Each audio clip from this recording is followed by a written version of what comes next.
Hey guys, this is in regards to the film commentaries that we've done every month for I don't even know how many months now, but quite a few. So you might have noticed that recently we've stopped doing the film commentaries and we've started doing more of like in-depth critical examinations of particular films. The first time we did this was with The Fanatic with John Travolta, and that seemed pretty well received. The next time we did it with a double feature of Roger Corman films, Attack of the Crab Monsters and The Terror. And this was not as well received. And I think that maybe the reason for that is because these films were less familiar. People said, I have no intention of ever watching these films under any circumstance. So the thing is that with COVID-19, it's very difficult for us to watch a movie together effectively. When my PC is running Streamlabs OBS and I have a window open that has our meeting software in it, and then I have another window open that has the film in it, and then I'm capturing all these different video sources from all these different places, it overloads the capacity of my CPU and leads to dropped frames in Streamlabs OBS. So that's why we haven't been able to do that. But I think that even once we do return to all recording in the same studio together, and that sort of bypasses that CPU issue, we're probably still going to not resume the film commentaries as you've known them. This is not because we don't want to do it or because we don't consider it good content. We enjoy doing it. We like the content. We know that a lot of you guys like the content. But unfortunately, it does present to us a sort of challenge in terms of using potentially copyrighted material to speak over and commentate on. Now I think an argument could be made that this is an example of fair use, but I don't think that we would necessarily. I don't.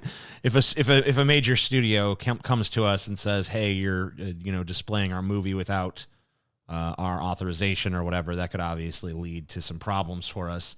We're not really in a position to have that sort of legal battle. And just for the safety and integrity of everything we're doing here, I think that it's probably incumbent upon us to no longer do the commentaries as we've done them in the past. Now, we've tossed around some different ideas about what we could do to replace it.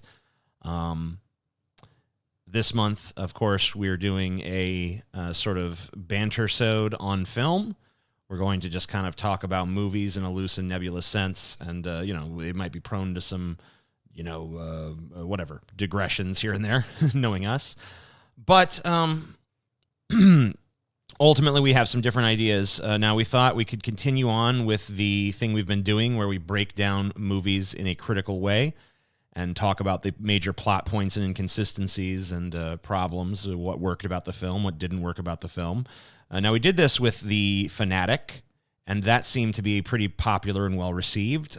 We did it with a Roger Corman double feature, Attack of the Crab Monsters and The Terror, and that seemed to be not so well-received, which was very disheartening because there was a lot of work put into it.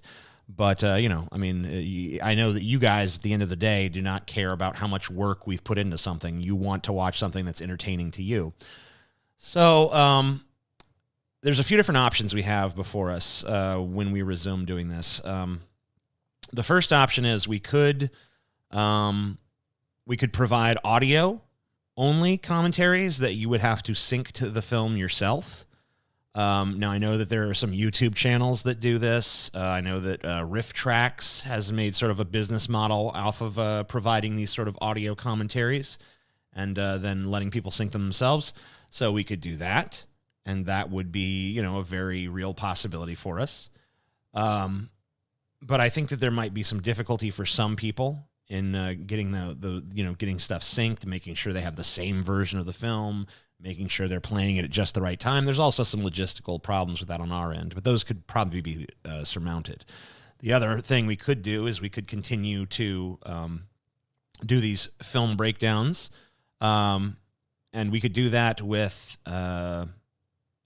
with more contemporary films. I think that the reason maybe, and correct me if I'm wrong on this, I think the reason maybe you guys weren't feeling the Attack of the Crab Monsters and the Terror double feature was likely because you were not familiar with those films, didn't care about those films, whatever. So we could do more contemporary stuff, more notorious stuff that has more of a sort of audience recognition factor going for it. There's also some other stuff we could do. We could persist in doing sort of what we're going to be doing this month, which is a banter-sode that's constructed around us, talking about films in a more nebulous and loose general sense. So we have options like this before us, and of course, we're open to other suggestions as well for what to replace this film commentary perk with. But we have made the decision that it's a little bit too risky for us to continue doing that, simply because of the possible copyright issues that it could present to us in the future. So I thank you guys for listening to this, and I thank you for any of the suggestions you could offer us down below. And I hope that everyone out there is feeling good. I don't know. All right, welcome to Movie Time with the Fat Boys. Which is what I've decided. That's what I've decided this is called randomly just now. We just spent no. I want to fucking hash this out, TJ. This has nothing to do with movies. We spent 15. All right, so we're having a little meeting right here in this room. This is how we do our meetings too, in addition to the show. And all of a sudden, Scotty and I cannot hear TJ. His mic is muted. Something has fucked up, right? And so we keep telling TJ, we can't hear you. And TJ keeps talking into the mic. And I can tell he was being all sarcastic and shit, like, you guys are full of shit, blah, blah, blah, blah. And we're trying to tell him in every fucking possible way, like, because he could still hear us. We just couldn't hear him. Right. Yeah, I don't know why. And he has tell him, TJ, to this day, you believe that for 15 minutes, me and Scotty pulled our fucking hair out with your dumb monkey ass. It was bullshit because you guys were reacting to things I was saying. You were we were reacting to things you were saying because you kept talking when I couldn't hear you. When I left the room, no, I know exactly how this went down. When I left the room to go grab my drink, you guys said, like, it'd be fucking funny when TJ gets back. Let's tell him his mic is muted, even though it's not. Dude, you're a fucking paranoid fucking mind. We did not say that. You know what, dude? This feels like an episode of the fucking Twilight Zone in a fucking way. We spent the whole time you were out of the room. Like, TJ, refresh. Let me tell you exactly the conversation we had when you left the room. Okay? Because I didn't know you were getting up to get a drink. You left the room right after we told you to leave the room, meaning this room. No, I'm talking about the first room I'm talking about the first time I left the room. You left the room, and me and Scotty talked the whole time you were gone. I asked him, what's it feel like to have an orangutan for a brother? No, that was the second time I left at your request. You're a fucking chimp, I'm TJ. talking about the time that I left to go grab my drink. You really are a lower protoplasmic form of fucking life, TJ. This is the dumbest shit. Hey, wait a minute, Paul. I can't hear you. Your mic is muted. Oh, okay. All right, I understand. No, seriously, TJ. Paul, I can't. You know what the problem is, TJ? I can tell my mic isn't Paul, muted. I can't hear you. Scotty, can you hear Paul? Oh my TJ, God. Can you hear Paul, muted? Scotty? TJ, you want to know how you know someone's muted in this program? A little red thing. What's that, on Scotty? The bottom left. Hold on, I can't hear you. Of the screen. Oh, you can't hear me? Yeah, I can't hear either of you. It's crazy. TJ is dude, you can mute TJ, can't you? Maybe I might be having some kind of issue. Actually, here mute TJ, and then let's just do the show. Yeah, TJ's muted. Dude. He wants to play the mute game because he's salty because his fucking mic fucked up. Just now, you're actually muted, TJ. Yeah, now you're actually muted. You know another thing? No, I'm not. Here's another thing, TJ. What? TJ's asked. We were supposed to do this fucking hours ago. I'm muting TJ again. Supposed to do this shit fucking hours ago. Hours ago. You ain't muting shit. At 2:00, TJ. The fucking early hour of 2. This is what working with TJ is like. This is what working with TJ is like. We all agree as a business, okay, we're going to meet today at 2 and shoot this fucking piece of content, right? Correct. We all agree as a business. Fucking 2:00 rolls around. In fact, it was right before 2. Me and Scotty are already texting like, yeah, dude, be there in a minute, blah, blah, blah. I'm ready to roll. No TJ. Fucking 2:15 rolls around. No TJ. By about 2:20, me and Scotty were chatting like, TJ, you going to show up? No answer from TJ. Then my text was like, chances TJ are asleep is still asleep 98%. And Scotty was like, it basically ended in like, fuck this. I'm not sitting around waiting for TJ all fucking day. And I agreed. I was like, fine, we'll do it later tonight. So anyway, that's happened, right? TJ's literally slept through work. Now, you would think that when he finally does text us, it would be like, oh, dude, I'm sorry, guys. I fucking slept way in. It was crazy. I was up real late last night. It wasn't. He was like, who disturbs my slumber? And he texts it. I saw it as soon as it fucking came through. Dude, you know I what? saw it. And I didn't respond to it for a fucking hour because I was just like, fuck him. I know. Me and Paul had the same reaction. When we saw that shit, I didn't respond to TJ for fucking 2.5 hours or whatever the fuck it was.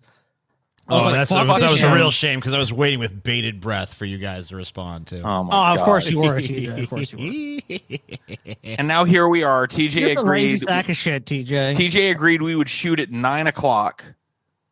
And it's fucking, what time is it? Hey, I was here at 9 o'clock. Almost 10. I was here at 9 o'clock. We just we didn't get started. God. Yeah, it just took 15 minutes. Because you guys decided you wanted to fucking do your little mic joke or whatever the fuck it was. TJ, I want to kill him. Scotty, I want to see. If it was during a live show or something, I could see your fucking point. But dude, there's no audience. Because I fucking got up. I didn't change shit. I was talking to you guys. I said I'm gonna go grab a joint and a drink, and I get up and I leave the room, and I come back, and then all of a sudden, you guys couldn't hear it. So yes. When you came back, I don't know what the fuck happened. It was probably a software issue. There's on your nothing end. here. You refreshed. You were fine. All the wires are plugged in. I'm getting sound on the board. TJ. I was seeing my sound there at the bottom of the screen. You have how many times did you drop during a fucking 2-hour ideology with me 2 days ago? I don't know. Your fucking computer. But I didn't drop riddled with bugs and nonsense. Wait a minute. Your brother had to come help you. I never dropped from that. You dropped from that.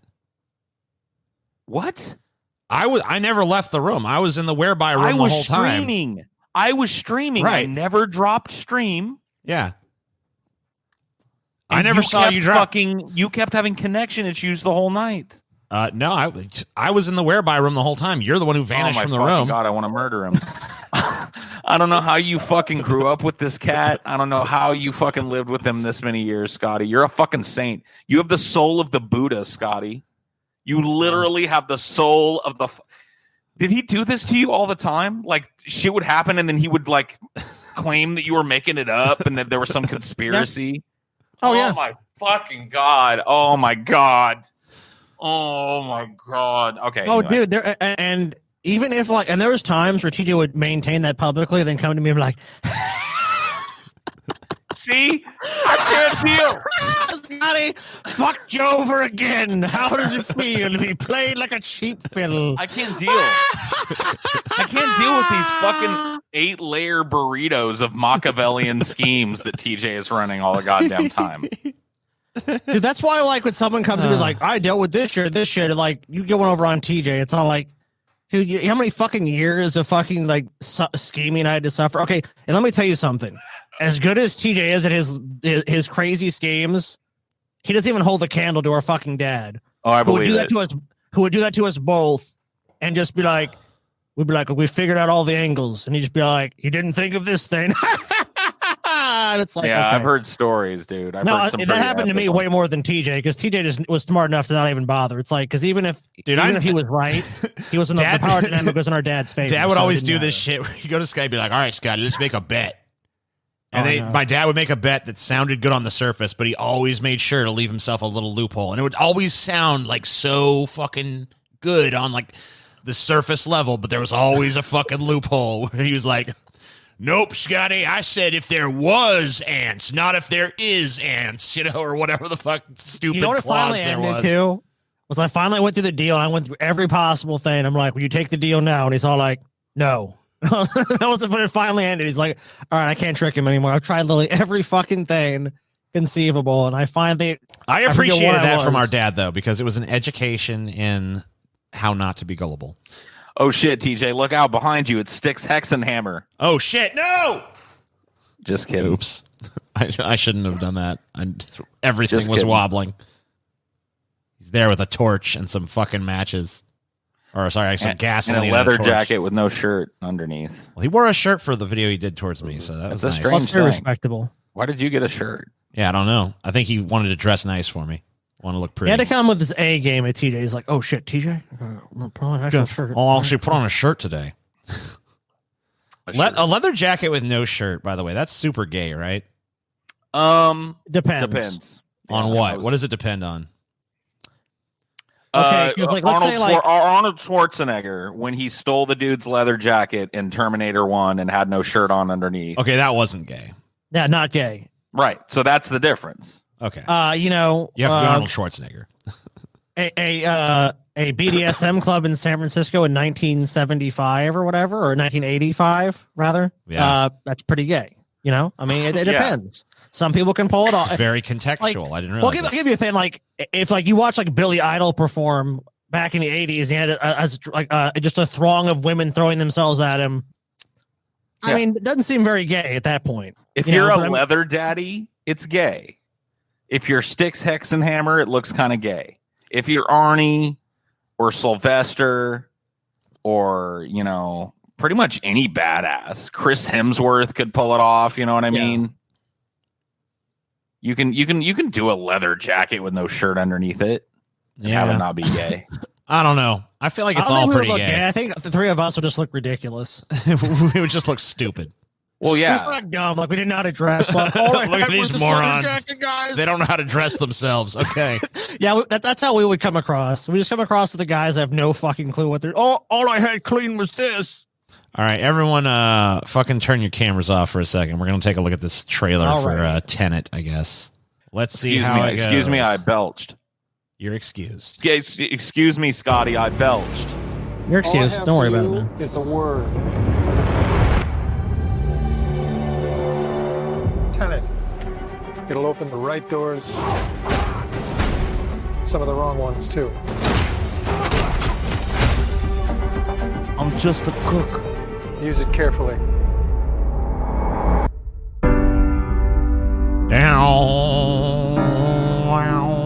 To do what I do, I need some idea of the threat we face. As I understand it, we're trying to prevent World War III. Why, though? I'm not saying Armageddon here. Yeah, why? Something worse. I gather you have an interest in a certain Russian national. Mike's bring me in. You really want to know? He can communicate with the future. Time travel? No. Inversion. Aim it and pull the trigger. You're not shooting the bullet, you're catching it.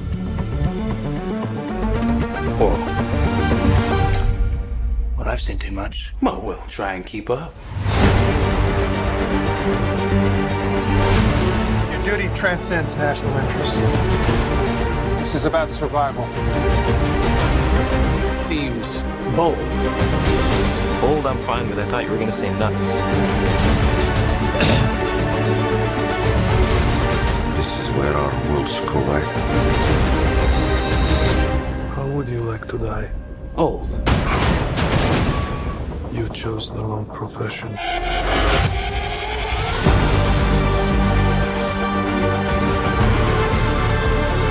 Well, that from here.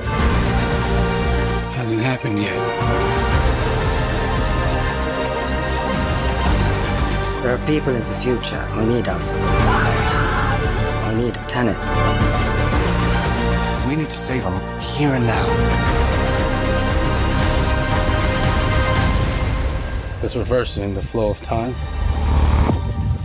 Doesn't us being here now mean it never happened? You want to crash a plane? But not from the air. No, it's so dramatic. Well, how big a plane? That part is a little dramatic.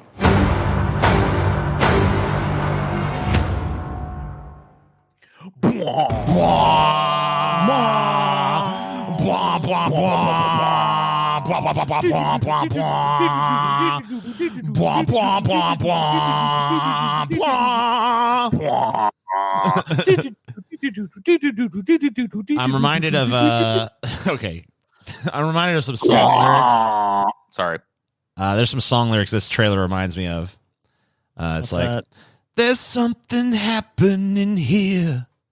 What it is ain't exactly clear. I have no idea. Like, there's trailers that give away way too much about what's going to happen in the movie. And then there's this, because I don't know what the fuck is going on here. I get that there's some kind of Inception vibe. It's almost like, to me, I kept thinking Inception. Oh, Inception. Oh, Inception.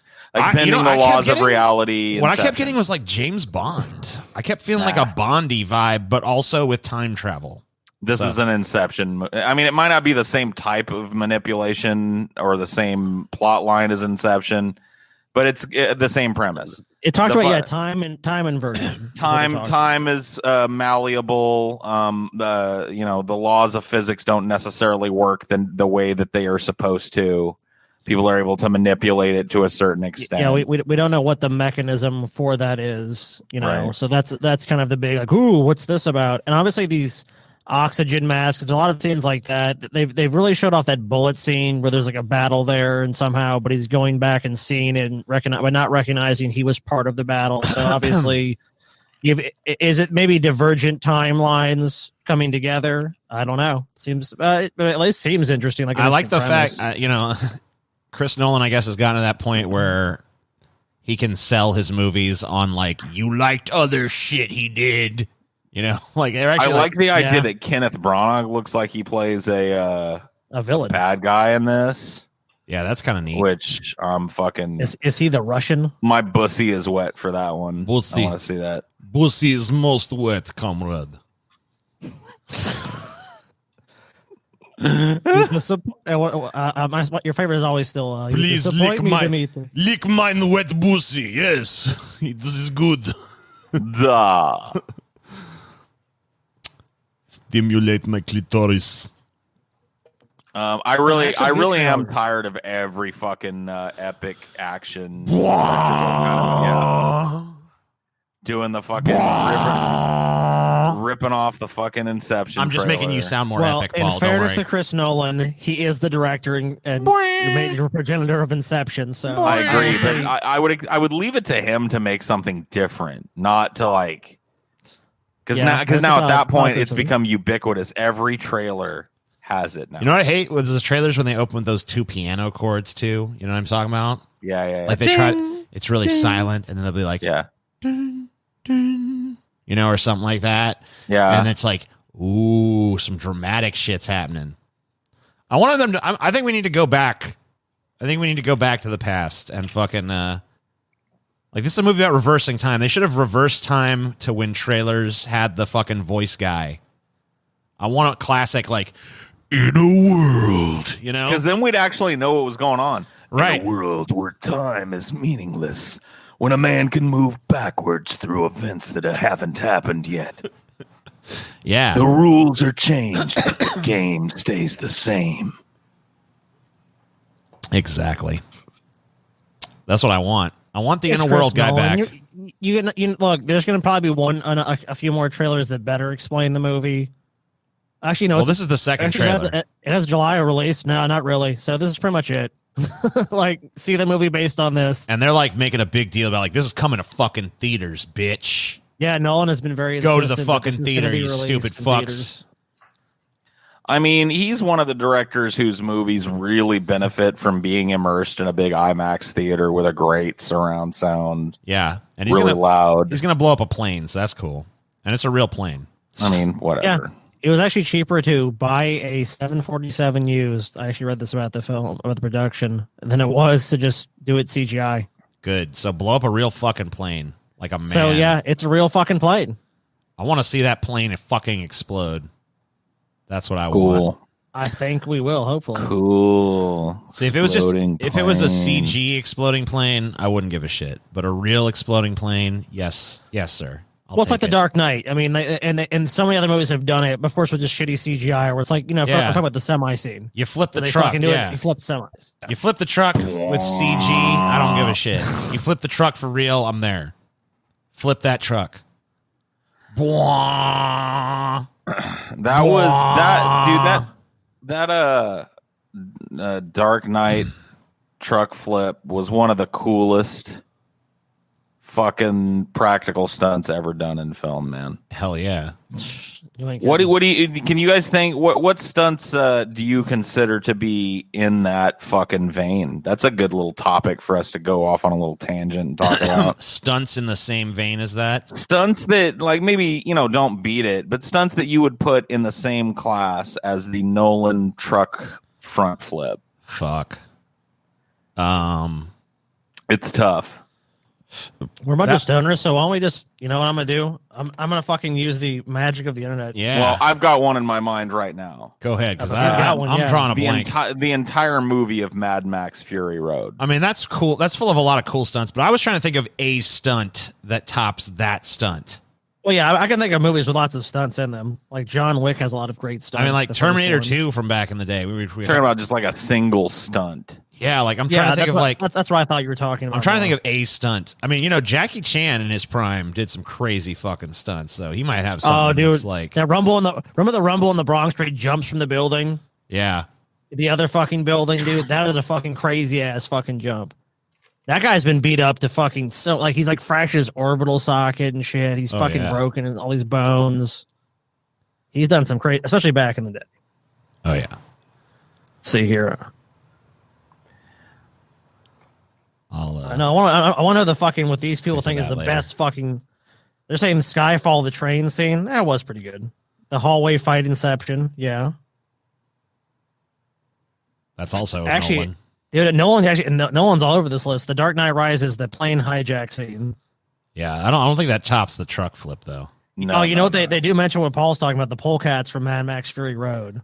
Yeah, that was some insane shit. Those dudes. I'm talking about the car battle scenes in that movie specifically, where there are a number of small, medium, and large vehicles engaging in this crazy vehicular combat that you would assume would be 90% CGI in a movie was 100% practical.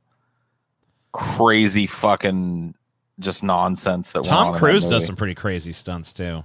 Well, he just does his own stunts. No, but he does some pretty crazy fucking stunts though. Like what? Like that fucking climbing that giant ass building in fucking was it Dubai? That's number 2. The Burj Khalifa. Oh yeah, that's pretty crazy, man. The Burj Khalifa, yeah. And he was really fucking suspended off that shit, That's pretty fucking nuts.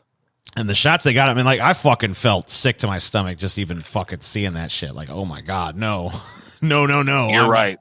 That was some fucking fantastic stunt work right there. Because you're right. That was like, it made your balls like shrink up into you. You're like, whoa, I am not fucking 2,700 feet. Yeah. Yeah, I mean, Tom Cruise did it too. So you have to give him fucking credit. I mean, he's a crazy son of a bitch, but I mean, in all respect. That didn't change my mind about him being a crazy son of a bitch. But yeah, it doesn't top the truck flip though. It's still, I mean, the truck flip is just like a disquieting moment of awe that I don't think I've ever fucking experienced in another film. I don't know. The Terminator 2 like a getaway scene where he and John Connor are on the hog with the shotgun in there. Yeah. That whole sequence is just, that's dope. If you go back and watch it, it's fucking no, dude, I watch that all the time. Crazy. I don't so think many vehicle changes. I don't think a 1 year period goes by.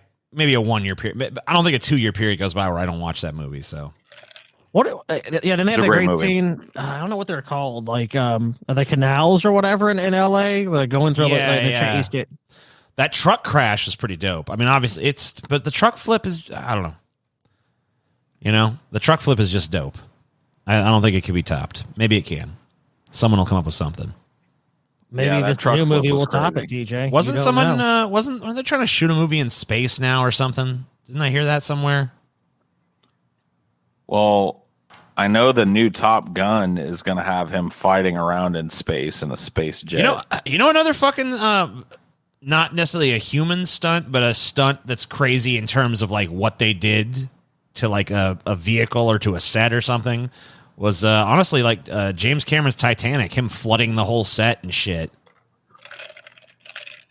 That's true. Yeah, that's pretty crazy shit. That's a crazy. I mean, like, it's not my favorite movie of all time or something, but like the sinking of that ship delivers 100% what you would want it to.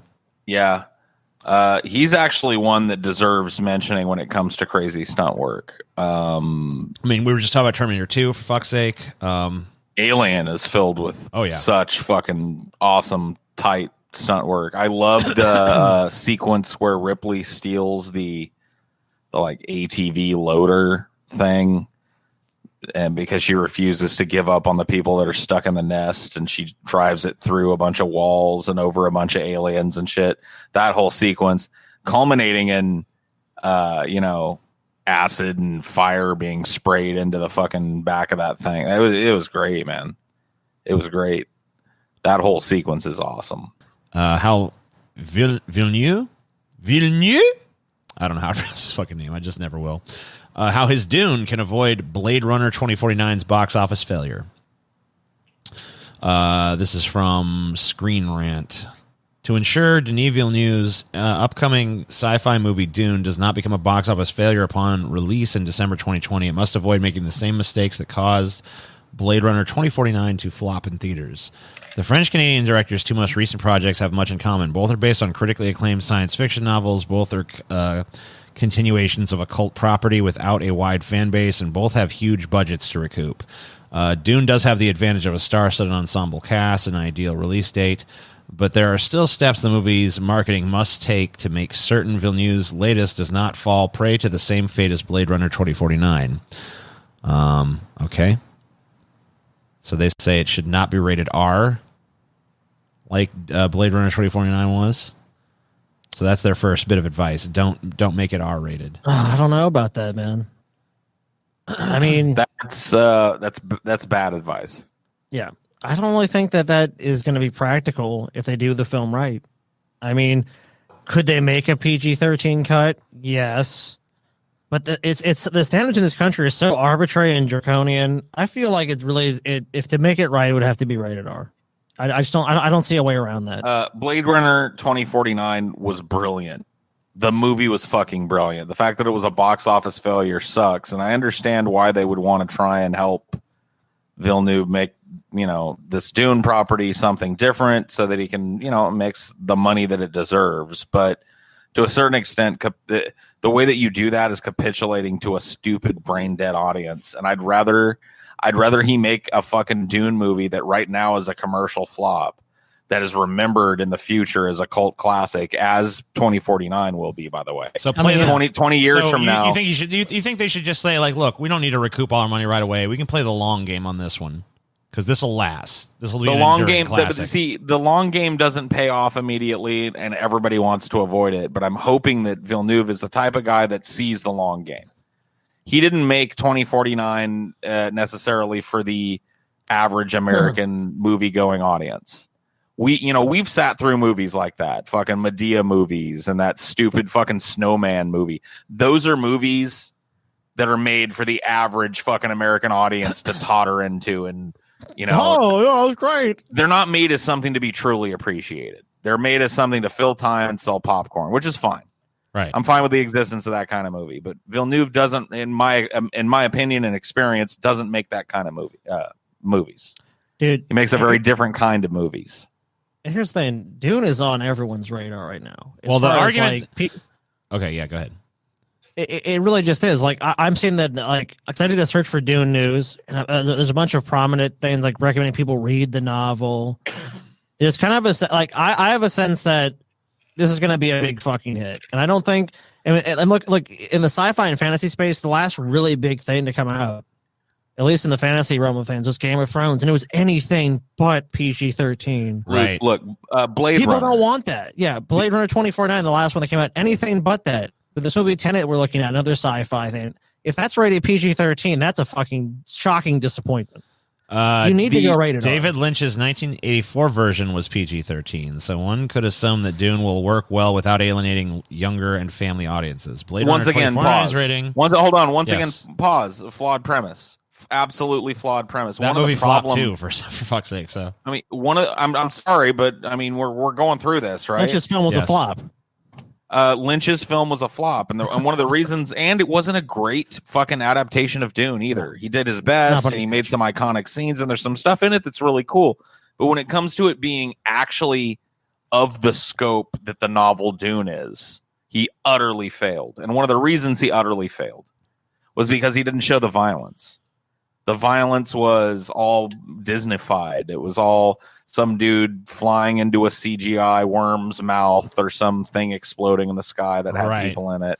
Or like a fake laser hitting a dude and him going, and falling over. There was no, bloody assassination scenes. There was no horrible vivisection of Duke Leto Atreides on the table of Baron Harkonnen. There was none of that happened. So one of the things they say here is, though Denis Villeneuve's films have received, most of his films have received R ratings, his highest grossing film to date is Arrival, a science fiction film rated PG-13, which received 8 Academy Award nominations. And if I'll be honest with you, comparing Arrival to Blade Runner 2049, not that they're similar in subject, Blade Runner 2049 is a way more brilliant film. Arrival is probably one of his lesser films. But because of those constraints. But they're kind of pointing out that, the PG-13 rating might have helped his box office. But then again, we've seen some pretty big R-rated movies in recent years. That's a more mass appeal concept. That's really what you're talking about with Arrival. I mean, Joker, highest among them. People are willing to go see an R-rated Joker, movie. Blade, not Blade. Deadpool. What's that? Deadpool. Yeah. Deadpool. Joker, Deadpool. We've had some fucking R-rated hits lately. I wonder, is there any reason why? I mean, Lord of the Rings movies were rated PG-13, and they didn't really cut down on the violence too much. There was kind of a stylized nature to the violence, right? But there was go back and watch decapitations and people getting shot with arrows, right? But it wasn't. It usually wasn't people getting decapitated. Yeah, they usually made it like an orc or something to kind of soften the blow. I guess it's not a human. Think about even when they kill Boromir. Like when that happens, it's very dramatic. The arrow hits him. It's not like gory. It's just oh, it's sad, he's dying, right? But you can I guess my point is you can get away with a lot of violence in a PG-13 movie. That's how you do it, though. You have to dress it up. You have to dress up the violence in various ways that obscure it, or at least let's say that seemingly obscure it has to be less bloody. Well, let me ask you this: it can't be gut if the studio went to Denis Villeneuve and said, all right, we're going to do this Dune movie, but you got to bring it in PG-13, do you think he could do it well with that constraint? There's sexual content in Dune that I think it's important is shown and dealt with. There is real violence in Dune. Battles that, are literally like hallway battles where people are fighting with swords and las guns and shit, and people are getting cut down. I don't think that you can dance around the violence in Dune and do it justice. Right. I mean, you're talking about like a Game of Thrones thing. If people don't know about Dune in space, and a fucking basically like a power struggle. Gotcha. This is going to be it should be ultra violent because it would be. All right. If it's supposed to be a true approximation. The whole point of Dune and the series of Dune as it goes on is the acts that happen on this planet, which they themselves are inherently about a violent uprising. Where a native people have a violent uprising against these invading hordes that have come to take their property. Them. Well, that spreads beyond the planet and turns into this absolutely unfathomable universe-sweeping jihad in the name of this character Paul Atreides. Mm-hmm. It's a movie about that. It's a movie about a literal reset button time for human beings starting. Where it's like the violence jumps off here and then it spreads to the stars, literally. So you cannot dance around violence, and it's person on person violence. There are no boogity woogity aliens in this. Now, the families have developed down different genetic lines, and those genetic lines have been very carefully cultivated by the Bene Gesserit. So a Harkonnen looks very different than an Atreides. And you deal a lot with these specially bred families, but they're still human beings. There's no doubt about the fact that you're dealing with human to human violence in this film. All right, so here's another piece of advice from Screen Rant to Denis Villeneuve. Dune needs to be less mysterious, or really more the marketing department who's in charge of selling the film, I think, in some of these instances. Dune needs to be less mysterious than Blade Runner 2049. So what they say here is that Blade Runner 2049 made mistakes when it presumed audiences were familiar with Blade Runner and invested enough to simply selling the story as a Blade Runner sequel would suffice to get people in theaters. Distributor Alcon also proved excessively strict about keeping the plot quiet, so that, but they're not going to do this with Dune. I mean, anyone can go read Dune, so there's no point in trying to keep the plot under wraps. They're not going to. Right, there's a book. They're not going to bother with that. And so I actually agree with this point.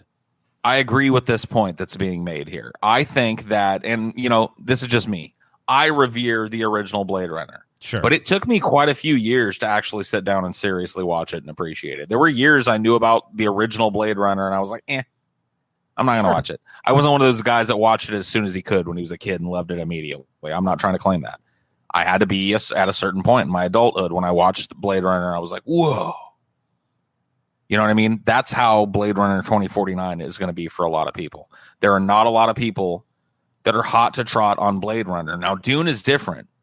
Dune is a novel outside of the movie that is constantly mentioned. When you go on YouTube, the best sci-fi series of all time, if Dune isn't number one, I'll suck your dick. Like, Dune is literally the most talked about sci-fi series of all time. It's a literary series that even if you haven't read it, you've heard of it. And it's really enjoyed a resurgence recently in just interest of people. And that's congealed around the movie in a big way. And when people don't understand what goes on in Dune, they have a whole fucking universe of novels to go to read. Right. To fill in the gap. There's the resources are tremendous there. To try and dumb this movie down for people who haven't read the book is a big mistake. He needs to make this as close to the book as he possibly can. Visually, narratively, as close to the book as he possibly can. And trust that people will go if they're interested in this and there's something about it they don't understand. Go pick up a copy of Dune. They're $5.99. You know what I mean? So here's their next piece of advice. Dune needs to market itself like a major December tentpole. Let's see exactly what they mean there. Assuming Dune's release date goes ahead as planned, then films will be the 2020's big Christmas and New Year fantasy tentpole, a spot previously occupied by Star Wars and Lord of the Rings franchises, which clearly serve them well. This already provides Dune an advantage over Blade Runner 2049's October release, but for Dune to make the most of its release spot, it must work to sell itself as the next big new fantasy series, particularly with Star Wars now on hiatus until its next trilogy and before the Avatar series seizes the title of December tentpole from 2021 onward. I hate marketing. I ascribe to the Bill Hicks school of marketing. Right. If you're an advertising and marketing, kill yourself. I don't deny that it's important for movies that are, if you want a movie to be successful so that you can continue making movies in a series, which my hope is they make the entirety of the Herbert written Dune series into films. Right. That would be my fucking ultimate dream. So there is a vested interest for you then of like this being successful. Right. So as much as I hate marketing, I totally fucking agree that they need to make this I know that the holidays are the biggest time of year for movies. The movies that come out around the holidays tend to be, there's summer blockbusters and then there's the holiday blockbusters. They really need, if they're releasing around the holidays, they need to make it absolutely imperative. Just release it on all these platforms too. That's something I really hope they do and take advantage of with this. Not just do the old theatrical release, especially with all this COVID stuff. So here's one I do not think. Put this out everywhere. It's going to make a ton of money. Here's one that I strongly suspect Paul will not agree with. Keep Dune's runtime shorter than Blade Runner 2049. No. Blade Runner director Ridley not Scott, arbitrarily. If what he ends up with is shorter, then I'm fine to accept it, and he did, and see what he did with it. Right. But this idea that there's some arbitrary barrier where he's got to be shorter than his previous work is silly. I predict that both these movies will be, if not over 3 hours, right along the edge of 3 hours. Right, which is not let's be honest, it's not uncommon. He said with Dune being a 2-part adaptation, it is hopefully safe to assume it will have a shorter runtime than Villeneuve's previous film, and can therefore be more attractive option to casual moviegoers. Okay, well, I do agree with that because he has 2 full movies to tell the one book's worth of story. How much time do you feel like he really needs to do it? I mean, obviously, you're just be shooting from the hip and going from the gut. But I'm such a Dune nerd. I know you've read this book quite a few times, so and I just recently finished them again, right? And and I can't wait to read them again. So I'm fucking a fanatic for this shit. So how many hours do you think it would really take to do the faithful cinematic adaptation that you would like to see?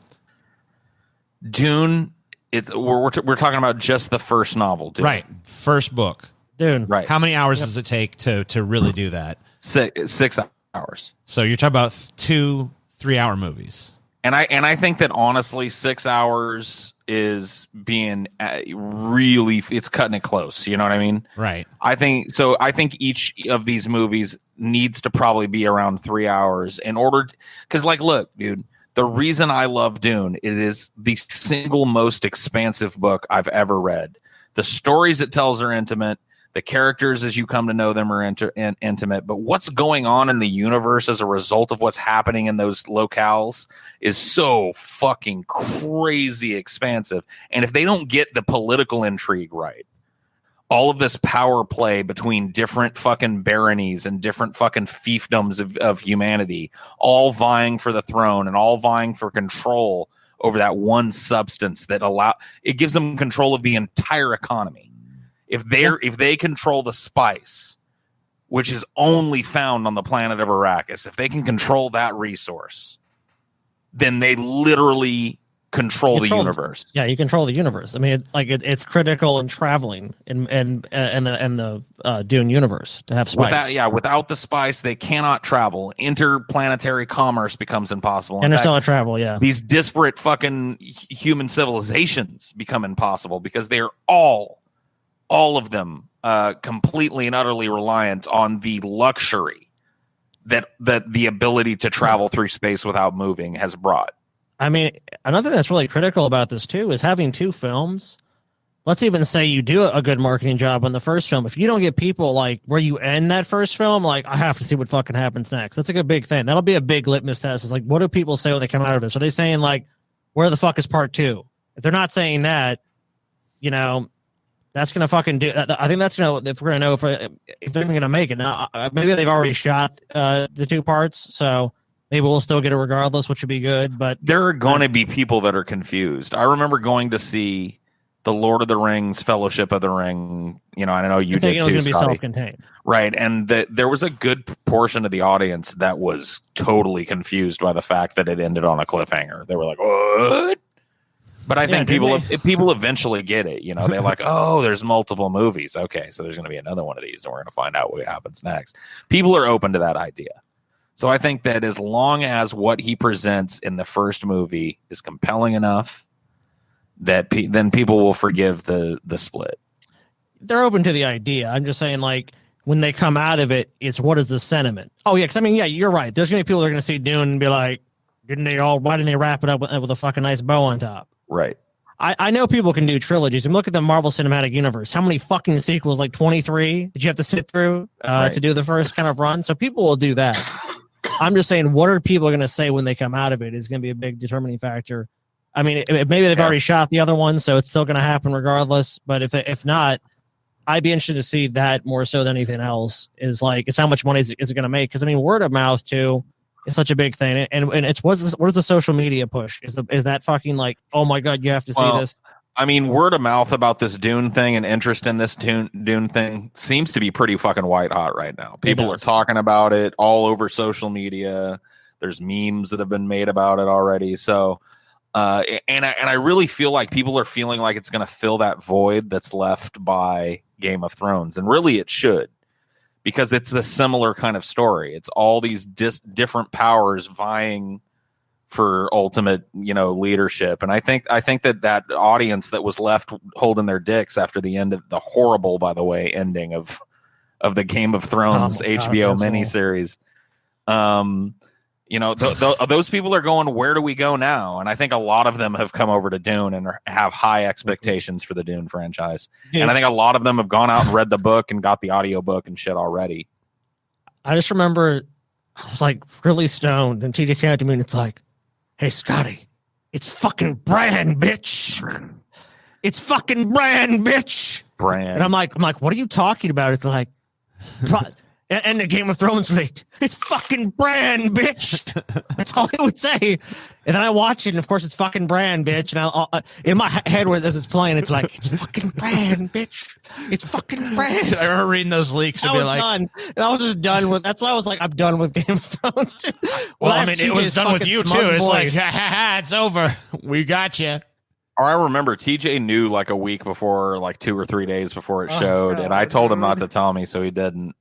But TJ had already read, and he did tell me, he was like, you ain't gonna like it. He was like, there's nothing good that happens. I was like, oh shit. And he was so right. Everything about it sucked. It was terrible. Dude, when I was reading the fucking plot synopsis that leaked, I'm like, this can't be real. If this and then like, so I was like, when I walked in the episode, I'm like 50-50, this is the real shit. Because there was already some corroborating evidence to say this person knew, like behind the scenes shit. So when the episode started, I'm like, okay, so far so good. We're fucking 4 minutes in. None of what he said was going to happen has happened. But then it started happening. Like one by one, the plot points started unfolding. Like, oh shit. Oh shit. Oh shit. And I'm like, and even then I still stupidly like held out some hope. Like maybe some of what the predictions were right, but others were like misinformation, because studios do that sometimes. They'll like leak false information themselves and stuff. And I'm like, maybe it's one of those things. Let's try and. I'm sorry to interrupt you, but no, not at the point when it was like Bran's king. I'm like, okay, well, it was all true. It sucked. What do you think it is? Because let's break it down. What attracted people to Game of Thrones in the first place? Some of the elements that attracted people to Game of Thrones in the first place, I don't even think were really present in the final season of the show.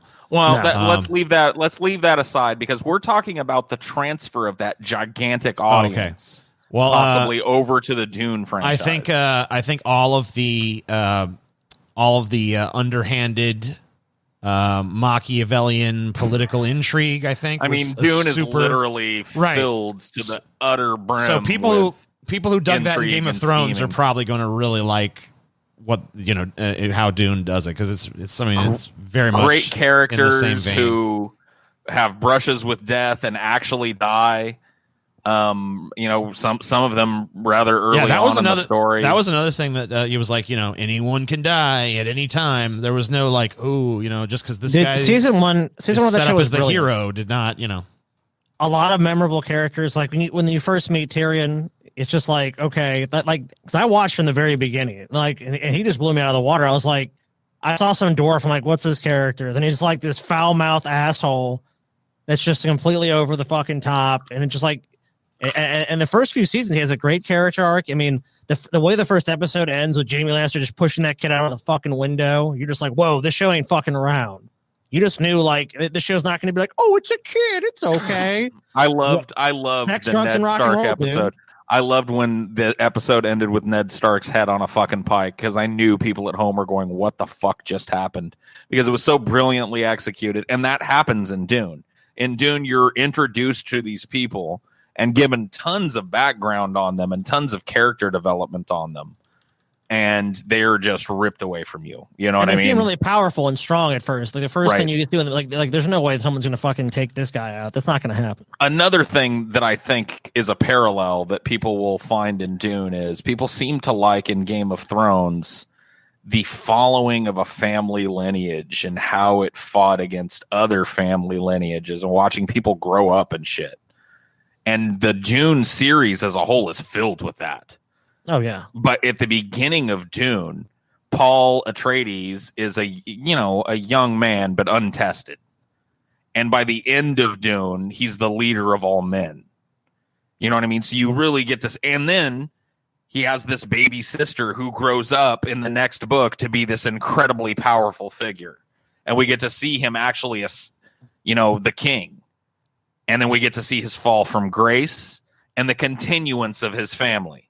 His children are whisked away, and then we get to watch them grow up and become, they start off as kids that are just really powerful. You know what I mean? So there's tons of that, like, crazy character arcs, man. Crazy character arcs. And a crazy focus on the lineage, like following the lineage of these families. Because while this is going on, the Harkonnen family and the Carino family melds, and there's intrigue there. And so all of this stuff and all these characters pop up because this book, the Dune series, spans like 10,000 years. So by the end of it, a direct descendant of Paul Atreides is a fucking worm god that controls the entire universe because he's so prescient and he's so powerful. So, you know what I mean? Like, it's just, I think it's really ripe for that type of viewer to like latch on to, like, what's going to happen next? To follow the soap opera. When is the main character going to die and be replaced by somebody else? It's got all of that. All right, enough of this bullshit crazy, movie news. Dude. Enough of this bullshit. We need to talk about let's talk about some real fucking film, guys. What are you talking about? We've warmed up enough. I'm enjoying jerking myself Sonic off the about Hedgehog Dune. sequel in the works, Paul. Yes. Who cares? Everyone. Everyone but me, I guess. Sonic the Hedgehog is a way more beloved franchise than your fucking stupid Dune bullshit, Paul. Okay. Sonic the Hedgehog is getting a sequel. Right, he's right there, so you should care. I do. I care about that Sonic. Yeah. I don't care about that Not Sonic. the new Sonic. Yeah, not the new Sonic. Well, they got a new one in development. You know why? Because the first one was so fucking good. We needed another one. That's why. I refuse to watch the first one. Oh, I watched it just last night. It was a masterpiece, Paul. Oh, yeah. I would say it was one of the best films I've ever seen. No, more like a disaster piece. I want to let everyone know I did not actually watch that and never will. Okay, good. I'm just like Sonic. Well, I don't even want to kayfabe like I actually watched that shit. But you know what? I think saved Sonic, dude. The fucking pandemic. People were stuck inside, and it's all like their kids are like, ah, and they're like, what can we do to distract these motherfuckers? Like, okay, shit. Sonic, yeah, Sonic's out. You guys want to watch Sonic? Sonic. Like, all right, put Sonic on. They made a lot of fucking money off Sonic, let me tell you. But like, because dude, this movie got shit talked endlessly. It was like the Sonic fucking design is fucking bad. Jim Carrey's a fucking has been. This fucking movie's not going to make any money, and it made a bunch of money. So, I mean, hey, finally a fucking video game series, I guess, in that sense, is done well. Because, like, look, they made a Warcraft movie. They didn't make another one of those. Well, have you seen that though? Fuck no, dude. You think I'm retarded? You think I watch fucking Warcraft? Here's the thing, though. I actually tried to watch that fucking. Why? I was like, wait a minute. Why did you try to watch? Because Paul, why did you do that? Okay, listen. What's going on in your life, Paul? You're like your lowest of lows. You're yes. like, well, here's the thing about being me, Scotty. I'm always at the lowest of my lows. Okay. How do you know, though? How do you know? That's true. You have a point. I can see the point. But no. I wanted to see because I knew it was bad because I'd heard everybody said it was bad. But I played Warcraft and I was like, let's just watch this and see why it's bad. You know what I mean? And that's like a dog to his vomit, so returns a fool to his folly. You know what I mean? Did you watch the whole movie? Yes. I like the quiet desperation. Yes, I did. I did, Scotty. Yes. I saw it from start to opening credits to closing crawl. I watched the whole fucking beast. What was it? Was it one of those movies where you just sit back, or was it like taxing to watch? You're like, oh, can it just end? Or was it just like shock and frustration of just like, what? No. It was a combination of boredom and just being flabbergasted at how inept it was. Oh man. It was bad. It was just real bad, man. It was just real bad CGI and real bad storytelling and real bad voice acting and real bad action. You know what I mean? It's just one of those. And the fucking plot to Warcraft is so simple. Warcraft 1 or 2, because it could have so been easily adapted into a fucking movie. You know what's weird? Difficult. Like that movie, like until someone mentions that movie exists, I always forget that it fucking even was a thing. Because like I'll scroll through all kind like Netflix and Amazon Prime and whatever the fuck else. I'll scroll endlessly through movies, and they push all kinds of garbage towards me. But not once have they ever tried to get me to watch the Warcraft movie. I don't recall ever even seeing it as like passing by, you know? I have been asked to watch that movie one time, and I guarantee, TJ, you know who asked me to watch that movie. Steve. Yes. Okay. Like, yeah, that's it. And Steve is notorious for his very poor taste in movies. Like he'll watch them real dog turds and tell you they're great. That's the only person I know is like, watch Warcraft with me. And I'm like, Steve, I'm not watching that movie with you. I'm sorry. There's no fucking way I'm going to sit and fucking subject myself to that. I was playing Warcraft back in the fucking 90s, dude. I fucking love Warcraft. I'm not going to fucking, no, it's not going to happen. Blech. Yeah, Warcraft could be done really well. You know, it's just one of those. It just needs somebody that cares about it and enough money to have that person's vision realized, because that's really why Lord of the Rings. And I know TJ, you hate hold it, on, so... wait a minute. I have a question about this Warcraft movie. So let me ask you something. I'm looking at these images and shit. Yeah, and like, so this is the male orc, right? Yeah. What's his name? Thrain, I don't know who he is, but I'm just saying. I can't remember what his name. It doesn't really matter, but this is like the design, the general design for a male orc in the movie, right? This is kind of what they look like. It's pretty like that. Yeah, they're big and giant, burly. Right. And they have tusks. I mean, they look generally like the orcs from Warcraft. How come? I mean, like, is this a real picture, or is that like a fake thing? Like, this is real, right? Because it's from The Guardian. Like, how come the female orcs just look like chicks painted green? That doesn't. I don't know. How come the male orcs are like these big CG monsters, and then the female orcs are just like girls they painted green? Well, look, this is kind of nerdy, but if you play actually World of Warcraft, okay, and you pick an orc character, all right, go back and look at the male orc again. Okay, which go one? back Any up, of them? just scroll back up. The big guy, yeah. This Find one, dude? that dude. Here we go. Okay, so when you pick a male orc, you get a big, burly, bestial looking character. You know what I mean? And you can switch that up. If you pick a female orc, they are very much more feminine than that, right? They're feminized, but the thing is like they still have giant hips, blubbergumptious asses, super ripped abs, big tits. You know what I mean? But they look, you know. And they just didn't do that in this movie. They just took normal, like, skinny ass, I need to lose 20 pounds, so I'm eating nothing but cottage cheese for 6 months, you know, actresses that don't have asses. And if they did, they're hidden under stupid fucking armor and shit in the movie. It doesn't make sense. Like, the male orcs are all, I don't know, dude.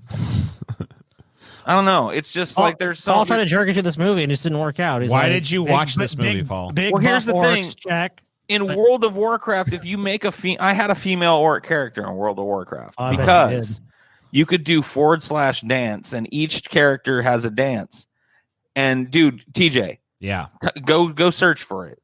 Go into your browser, and type in World of Warcraft female orc dance, and let's watch it together. And you guys tell me you're not only fully engorged, but ready to bust a nut.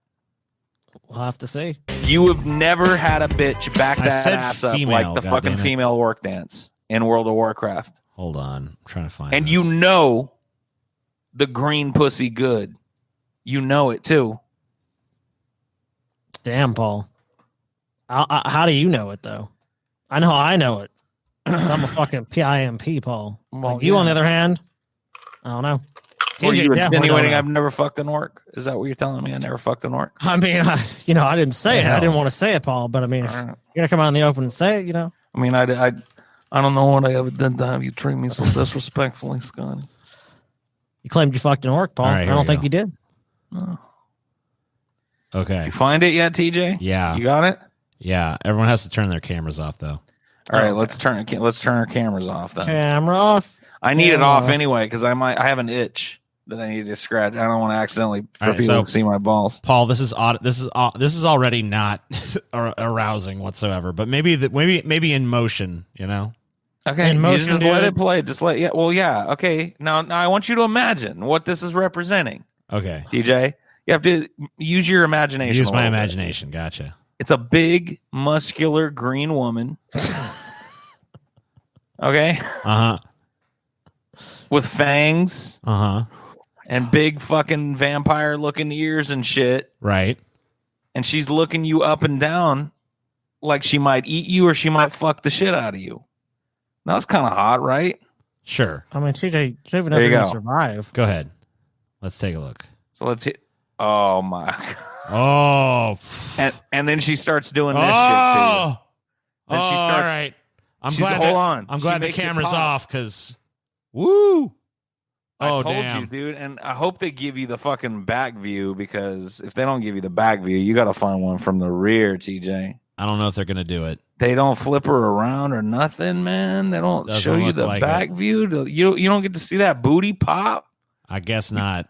man. You got to find another one, TJ. I'm not finding another one. It was hard enough to even find this. You got to find another one, TJ. You got to look at that big because, dude, that's the whole point I'm trying to make, man. I can use my And it's imagination, obscured. as you say. It's obscured, TJ. Obscured. It's obscured. Dude, what problem do you have with this, TJ? I don't know. Why I are don't you open your mind denying? Why I don't won't know you what- let me finish, TJ? I didn't have no problem. I'm just saying. I don't. Okay, I guess You I don't could. seem open to it, man. Why are you You've never so been- closed off? All right, You've hold never on. been late at night, TJ. I'll see if there's You know, a better when the one. when the demons come, TJ, and you're like, you know what? There I really wish I was isn't. No playing one- World of Warcraft. No and one I is could fucking uploading orc. this. No one's uploading this shit because no one wants this. All right, because they don't want to admit how they really feel inside. I guess. Right, it makes them People feel are too uncomfortable. repressed. They don't like They how feel it makes them uncomfortable feel. with the fact that they're wanting to fucking orc. Yeah, Maybe they can't come to go terms with it. after they see it from the back. They go to bed that night and they dream about big fat green orc pussy, Yep. and they can't get it off their brain, man. I got orc pussy on my brain. Yeah, that You never makes had that sense. happen, TJ? Oh, every night. Every night? Oh, man, now you're fucking making a joke of it, Every TJ. fucking night. No, I'm serious. It's in a fucking Who's joke. fucking Now you're joking? taking it Oh, man. fucking lightly. Who's fucking joking? I didn't say nothing. I didn't say nothing. Now you're Nothing. you're trivializing, TJ. I guess You're you're right. trivializing. I apologize. You're trivializing, TJ. You trivialized it. All right, here's a let's TJ, go to you're a random ass movie news site. Movie news. Yeah, this is Cinema Blend. When will Jurassic World 3 resume filming? I haven't Hopefully even seen never. Jurassic World Yeah. 2 yet. I haven't Hopefully seen never. I checked out after Jurassic Park 3.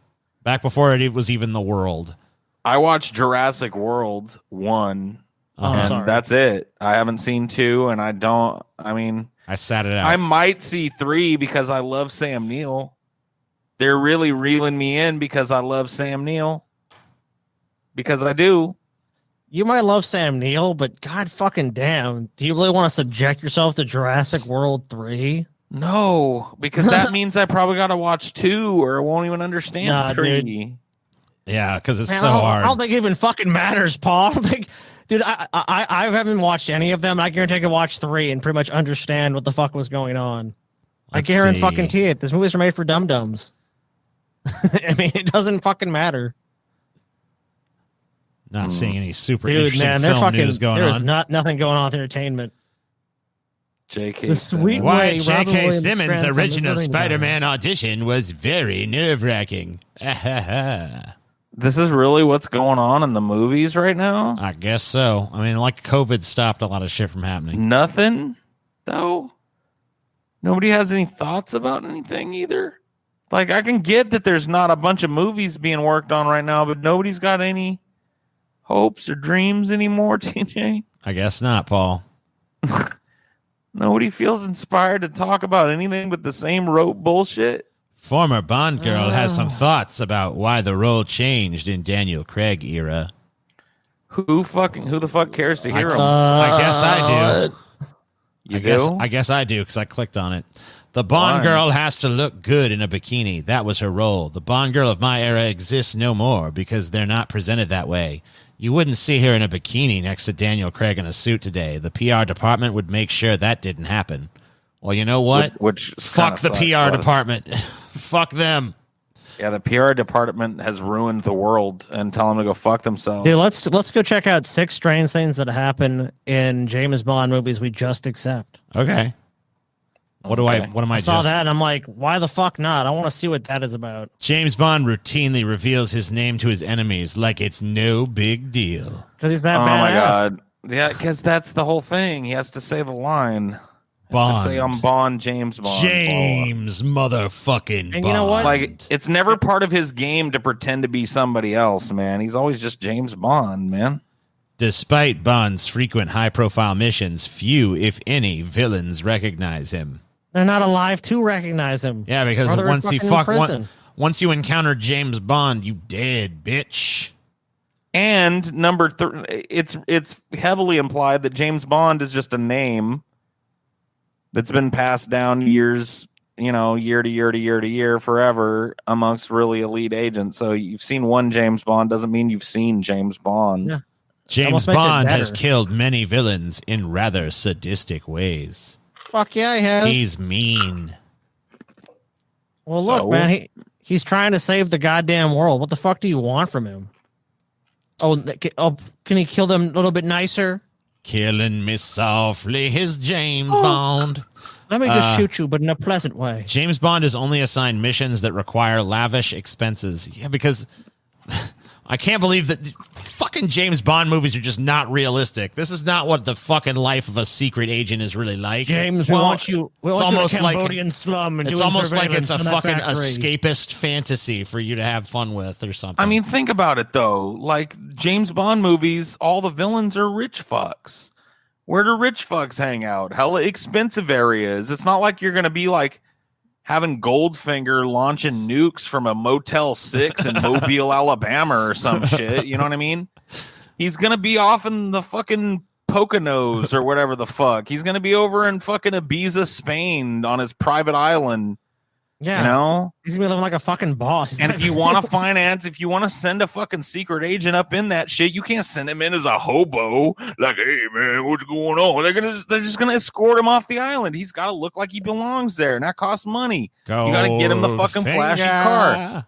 You got to get him the helicopter. You got to get him the $10,000 fucking super fitted suit. He's dealing with the real power brokers in the world, the rich and powerful men. He has to be a jet setting type. He has to fit in with the upper crust. He has to, like, in Casino Royale, he's got to play poker. He's got to fucking know how to play all those games or Baccarat or whatever. Man, people are just whining about shit now, man. I hate these stupid motherfuckers.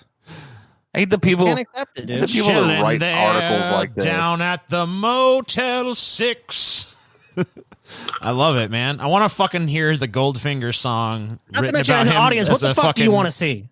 Dude, did you want to see fucking What? James Bond hanging out in a fucking slum? I don't or in know. fucking middle America? I would like to. I'd like to finish my thought a second ago, though.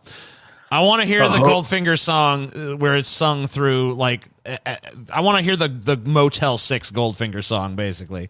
I want to hear him. I want to hear about his exploits, saving money, staying at the Motel 6, enjoying the free continental breakfast. You know, I want to hear that fucking Goldfinger And song. he eats boiled weenies again, Goldfinger. You know what I mean?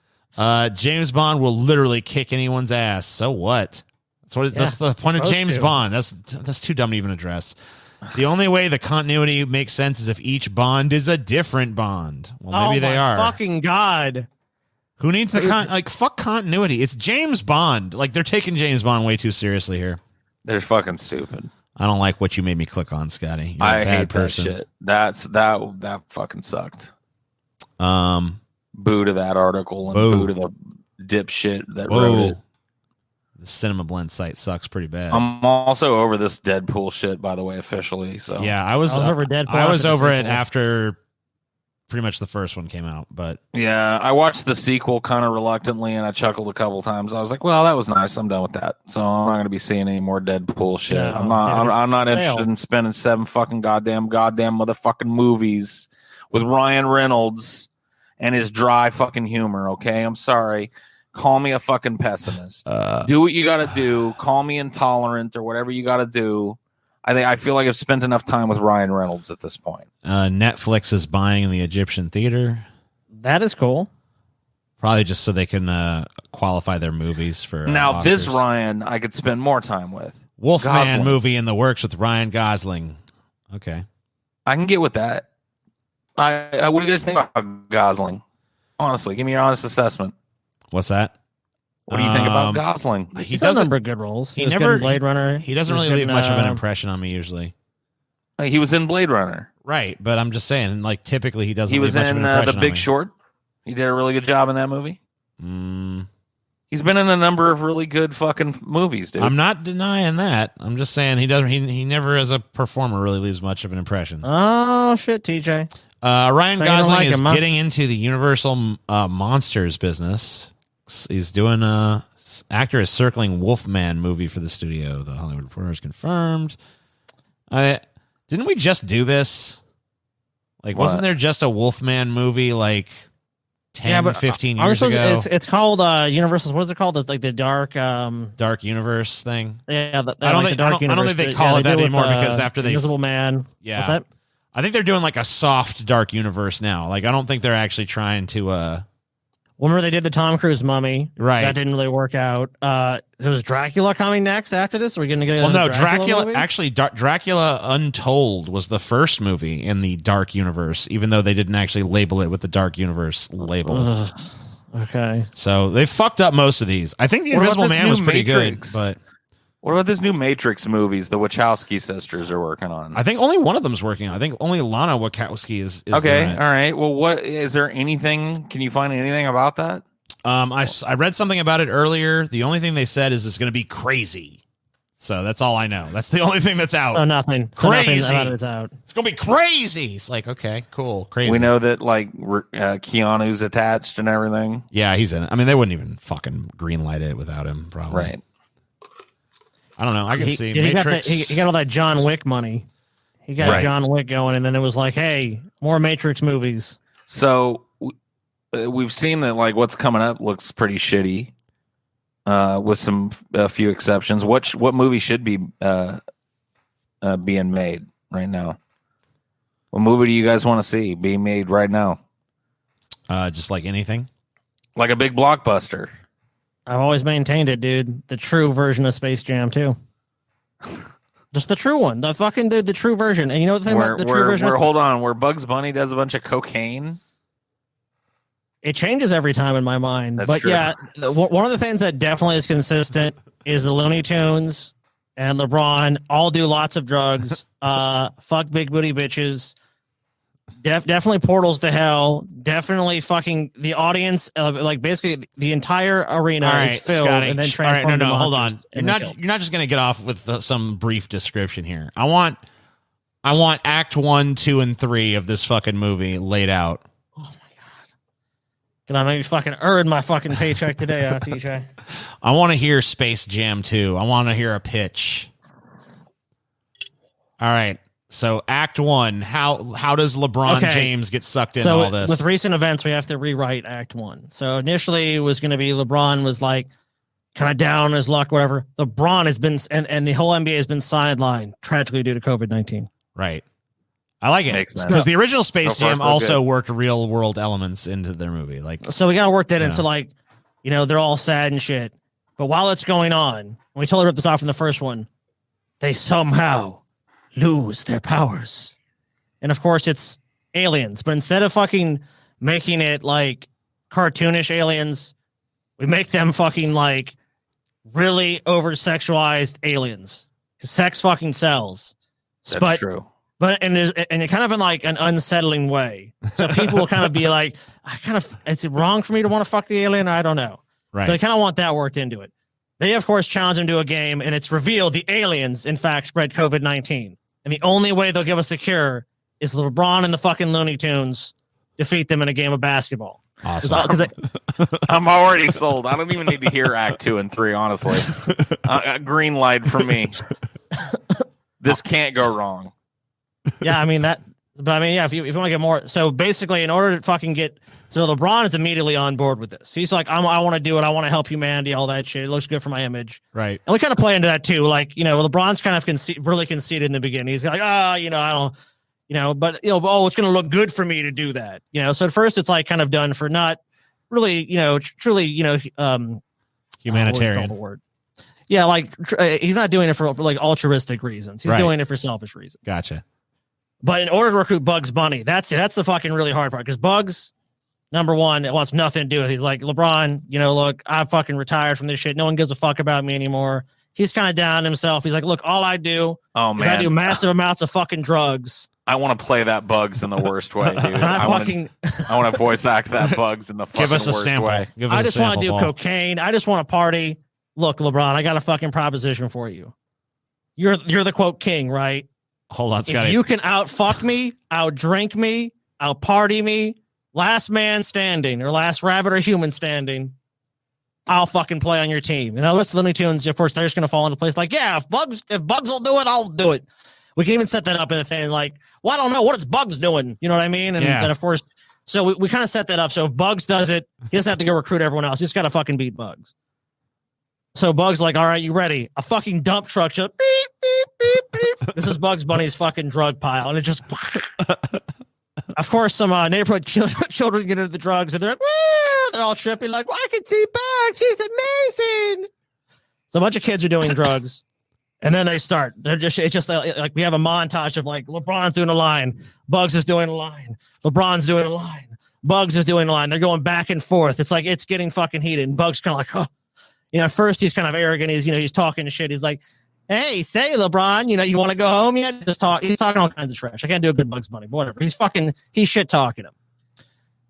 It then gets to the sex part. Because the Bugs like, all right, I can't out fucking drug you. I can out fuck you. I fuck like a rabbit. I'm a rabbit, bitch. They start fucking. Each other? They fucking each other? Or are they fucking? No. I'm sorry. I didn't specify. They start fucking the bitches. Right. There's bitches to the left. There's alien bitches to the right. bitches? There's bitches up and down. There's bitches all night. They're fucking. No, they're not fucking the aliens yet. Okay. Yet. They're fucking. They're fucking. God. They're fucking. They're doing drugs and fucking. They're taking breaks from fucking. They're doing all that. LeBron looks like he's fading. He's like, oh. Then one of the kids that's in the drug house, they comes up like, Mr. Brad, I lost my whole family to COVID-19. If you can't get Bugs Bunny to do this, I don't know what'll happen. Single tear goes down his face. He gives the kid a fucking bump of coke. And he fucks the last bitch. And Bugs is fucking... Oh, Bugs can't do it. He's like trying to find his way into the fucking bitch's pussy. He's like, can't, my little rabbit dick. And she's like, is it in yet? And the LeBron's like, oh, you went soft, bitch. You went soft. He's like, no, I didn't go soft. No. And LeBron's like, look, no one need know about the events of this night as long as you play on my basketball team. Bugs in disgrace. What's up? All right, you got me, Doc. This is the best fucking movie ever. Then they have to fucking train. Of course, the Looney Tunes are totally horrible at basketball. LeBron has to get them up to speed and shit. Of course, there's... we do another little nice montage and shit. We have some heartfelt moments where Bonds with his kids like, you can, if I believe you can do anything. We bring back, I believe I can fly. I can fly. We work that shit in there. Because we're gonna work that in the movie at least a couple times. So we'll work that in there and shit where Bugs is trying to learn how to dunk or some bullshit. The other Looney Tunes are fucking worthless, but it doesn't matter. They're just side characters. No one gives a fuck about them. Right. The aliens, of course, show up at one of their practices and there's like, we can play, and of course they suck like the original. They fucking are like, oh right, we'll fucking use our brilliant scientific technology and powers. They build themselves like the bodies of Greek gods.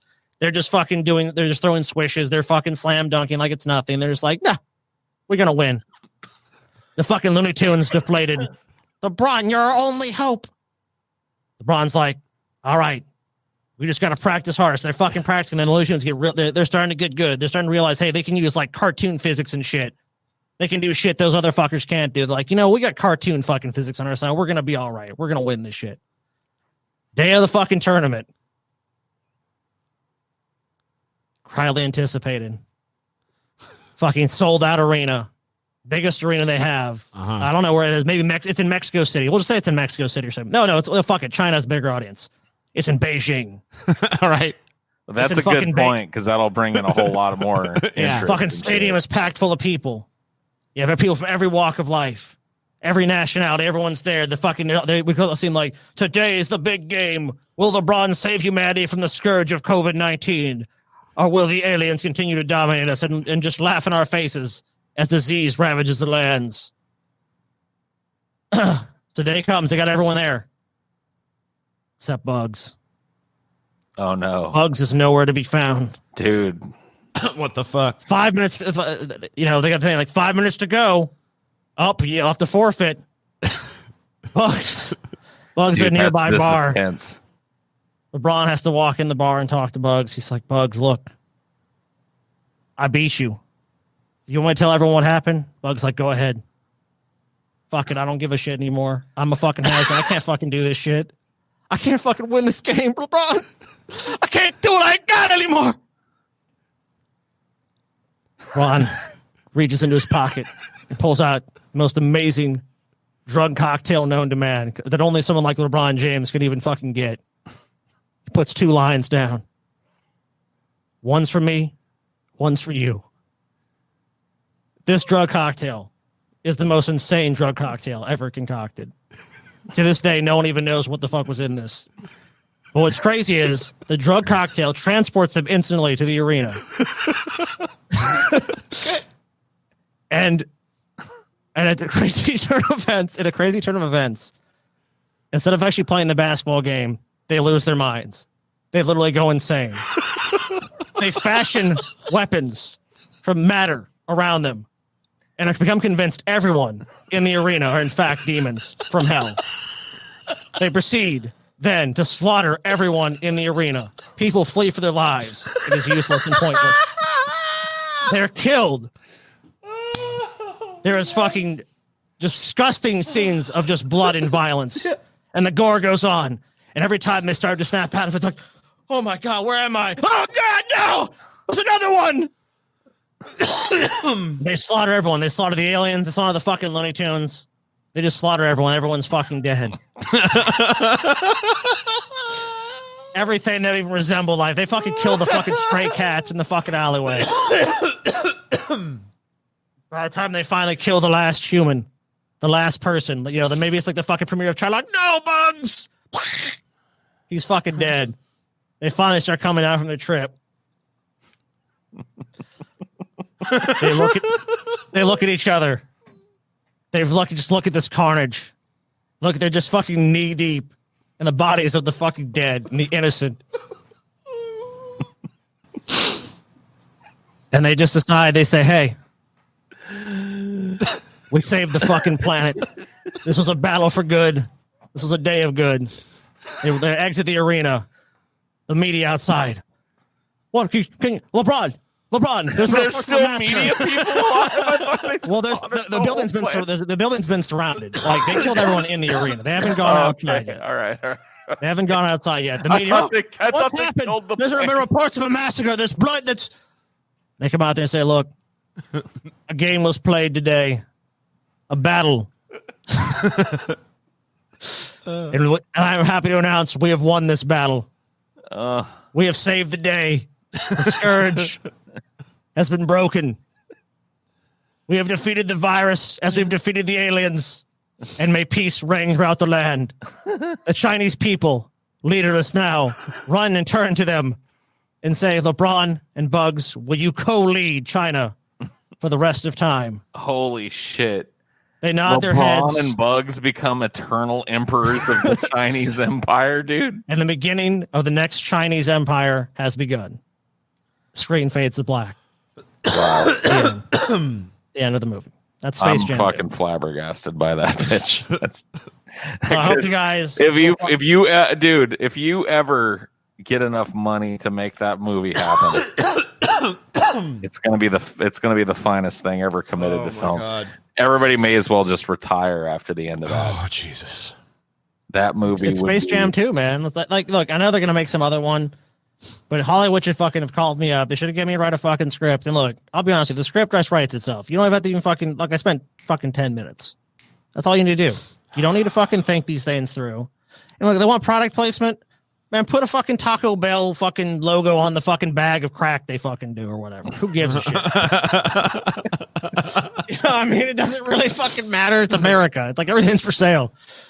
Oh, Jesus. I just want to say that was the most beautiful movie concept or idea that I've ever heard in my entire life, and that I would literally kill people to make that movie happen. Okay. That would be a great movie.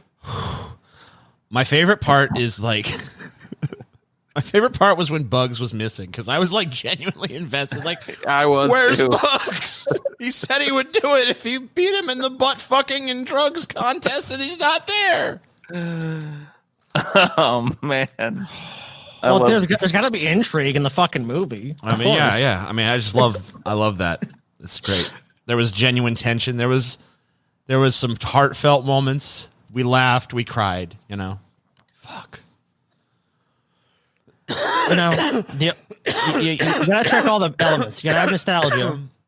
You gotta have fucking sex.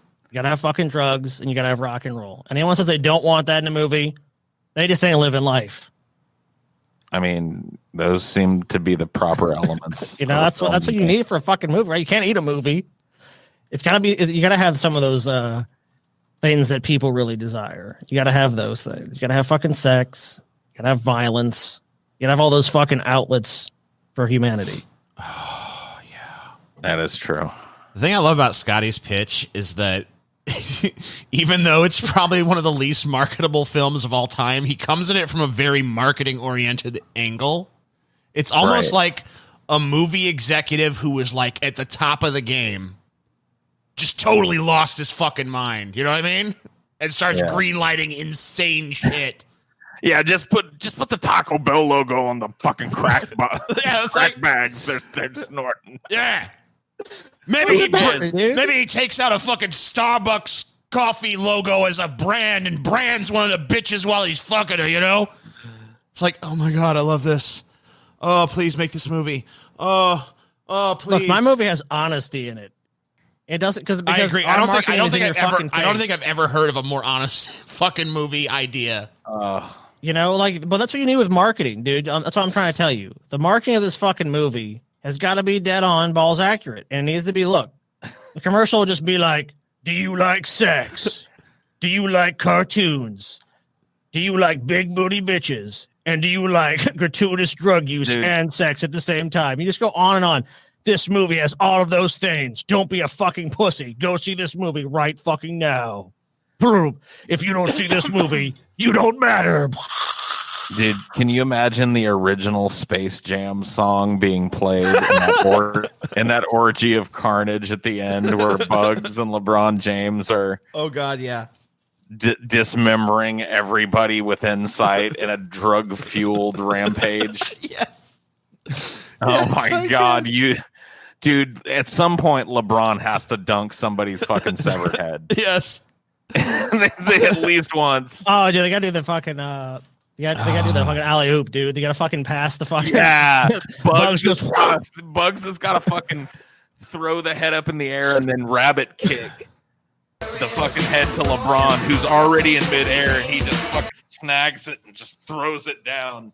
Yeah. Oh my god, this movie. Oh, there'll be tons of basketball oriented kills. There has to be. I love how there's no game, too. That's my favorite fucking part. It's all building up to a game, and the game never happens because... Dude, I think it would be a great idea to make a movie about a fucking Hollywood studio executive losing his mind and making this movie, and then all of the people, all the companies and shit, representatives who are like, just like, we're making Space Jam 2, guys. You want your Taco Bell logo in there? They're like, yeah! They go and they see it's like on a bag of crack and shit.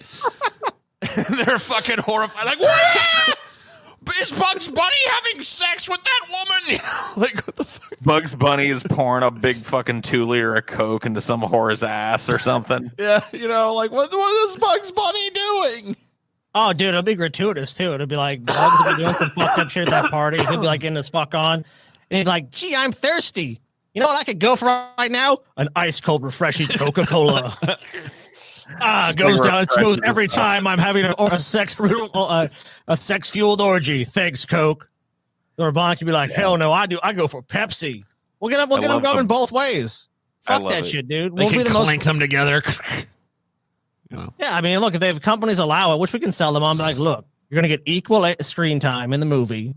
And equal pushing from both of the main fucking stars of the film.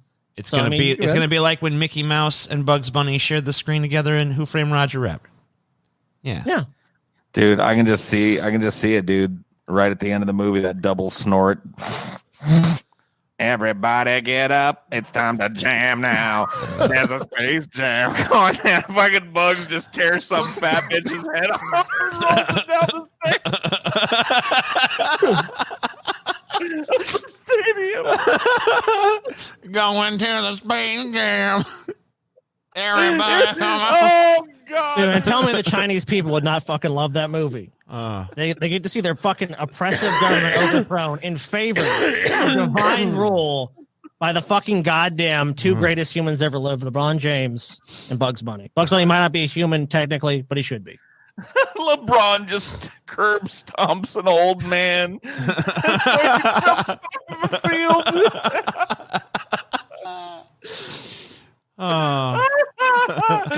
Bugs throws him a toddler and he dunks it.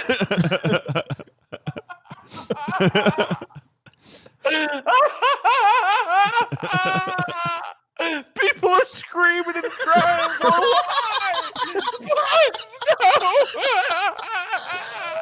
Oh, dude, the Looney Tunes kills will be even more brutal.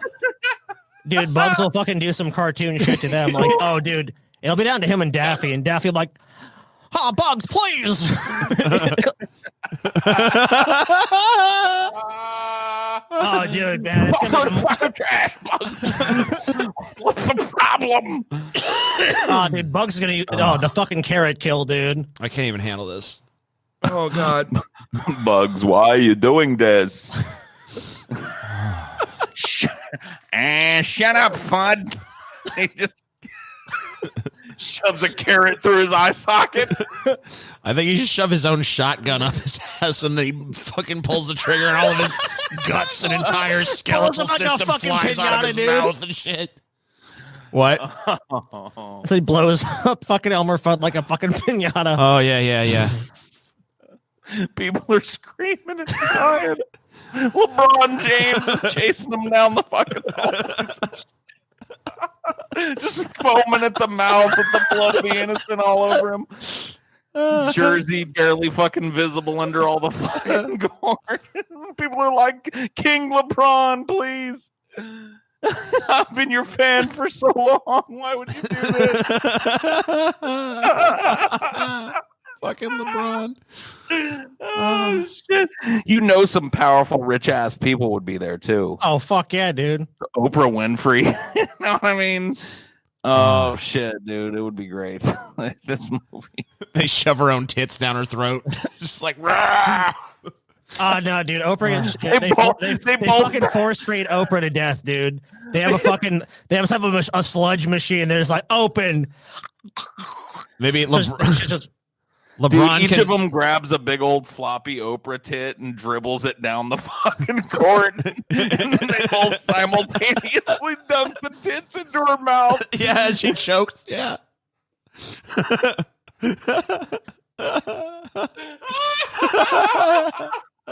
Oh my fucking god, dude! Space Jam 2, dude. The arena slaughter is beautiful. Oh man! Everybody get up! It's time to jam now. For the first time in history, the MPAA was unable to sit through the film in order to rate it. But they do caution that no human being should watch this film.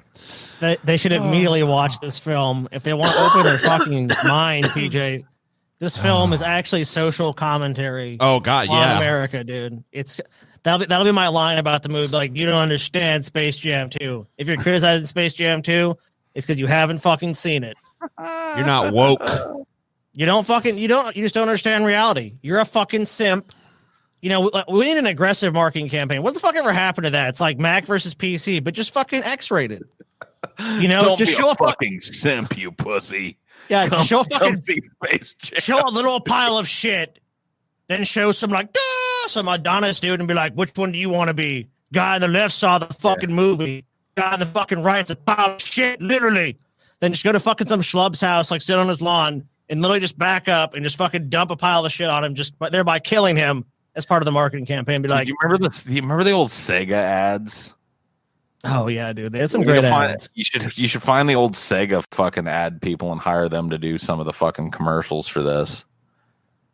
The Sega ads, like the Nintendo, they're brutal, players, dude. be all dorky and shit. Oh, gee. But you could get one of the competitors. Oh, you know, with only 16 bits. Yeah, with only 8 bits of power. Or you could play with Sonic on the Sega Genesis like a real fucking man.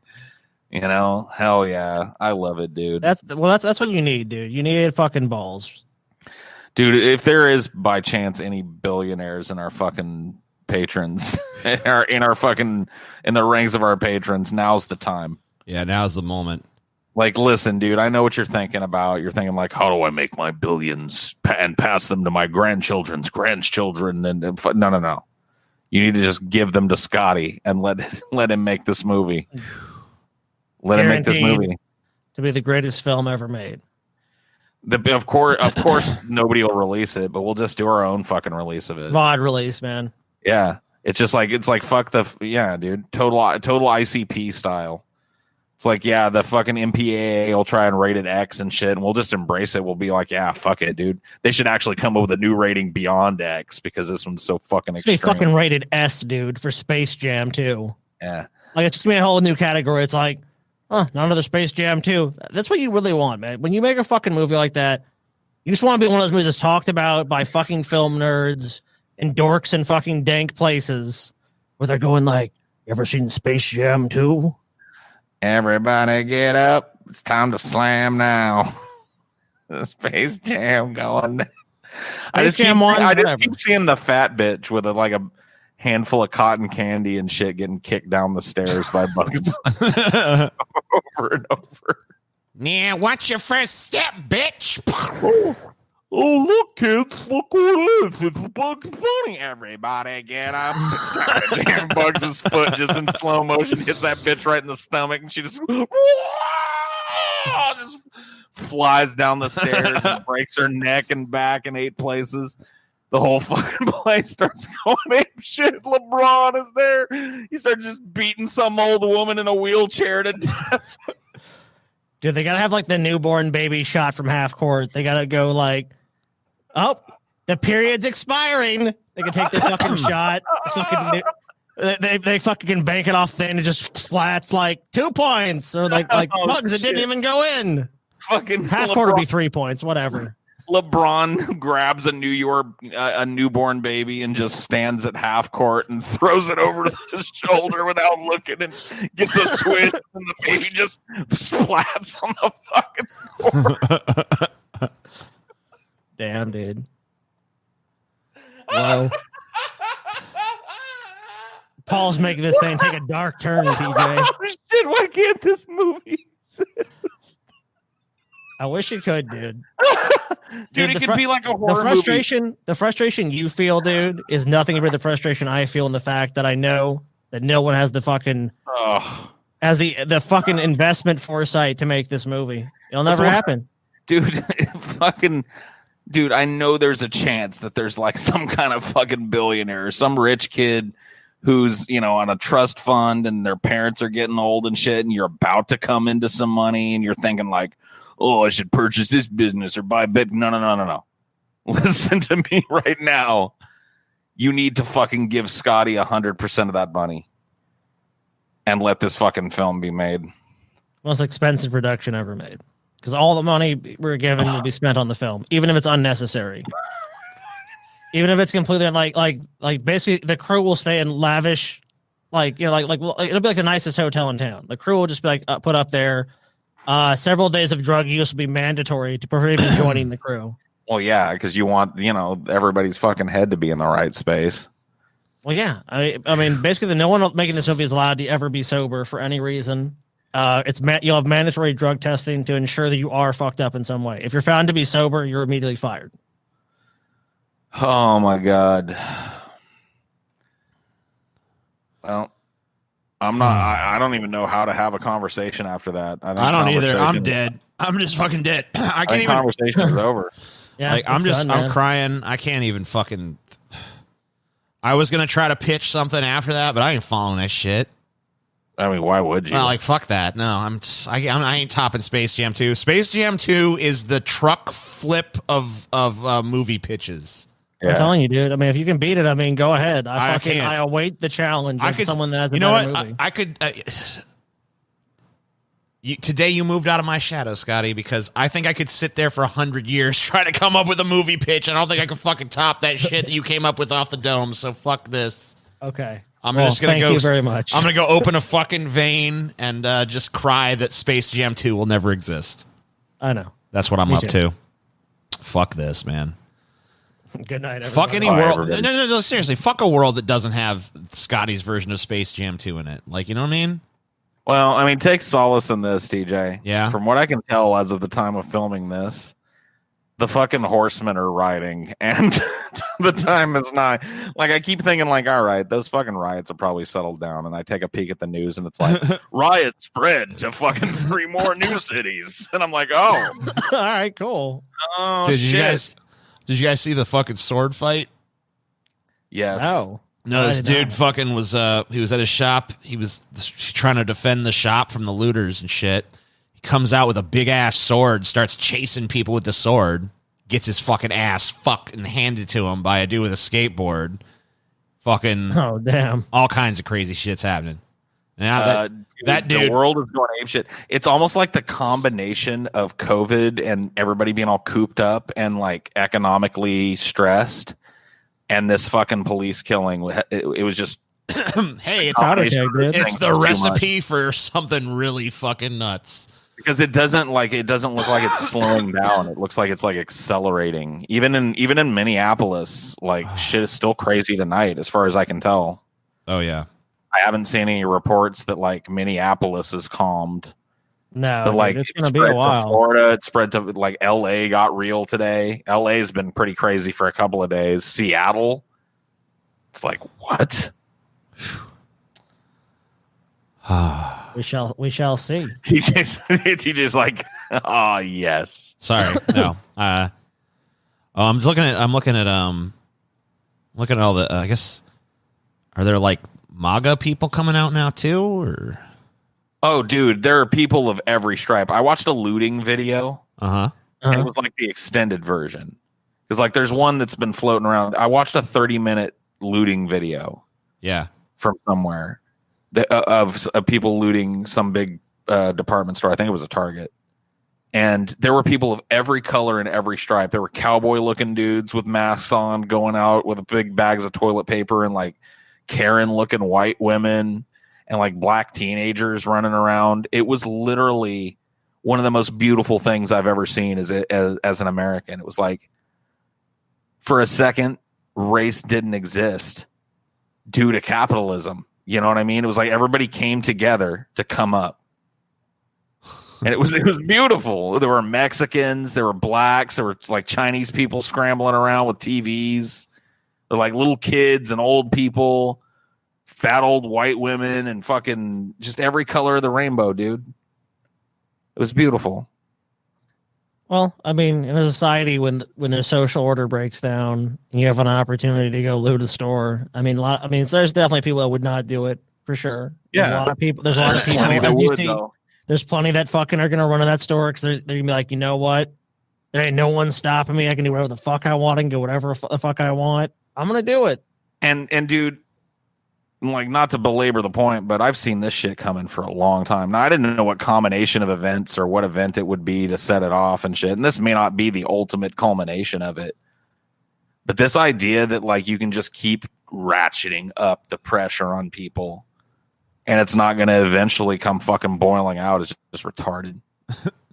Like, we've been earning this for fucking You're like defending it's like so dumb. Like, let's twist the screws a little harder. Now your premiums are going up. Let's twist the screws a little harder. You lost your job because it's been outsourced to India. Let's twist the screws a little harder. You're losing your house because your fucking mortgage has been unpaid for 6 months.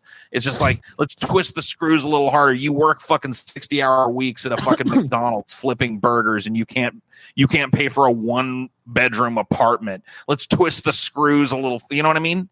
And it's just like, at a certain point, you're going to strip the screw and everything's going to shit. Everything's going to fall apart. Somebody, listen, I have the perfect way to wrap this all up, and I'm going to put it forth to all you guys out there in the audience. I want you all to make Riot compilations set to the Space Jam theme song and send them to us. Everybody get up. It's time to jam now. I want to see the Space Jam Riot compilation, please. If you're watching this and you have any editing skills whatsoever, try your hand at it. My favorite one gets $20. Whoa. At least for me. A shiny penny. I'll do $20. Will you guys match me so they can get $60? I'll give them a shiny penny. If as long as you go through with it, I'll go through with it. Yeah, I'll Okay. pop in 20. You, Scotty. One shiny penny. Scotty only give a penny. So it'll be 40 to 1. You get $40.01. A shiny Scotty will throw in a penny. hay penny. Yes. Oh, I'm not throwing a hay penny. Those are worth a lot more than a cent. I'm throwing in one penny. All right, y'all. Thanks for watching. Hope you enjoyed the discussion, and we will see you next time. Bye, everybody. If we do this again, I'm not really sure if this is the way we're going, but whatever.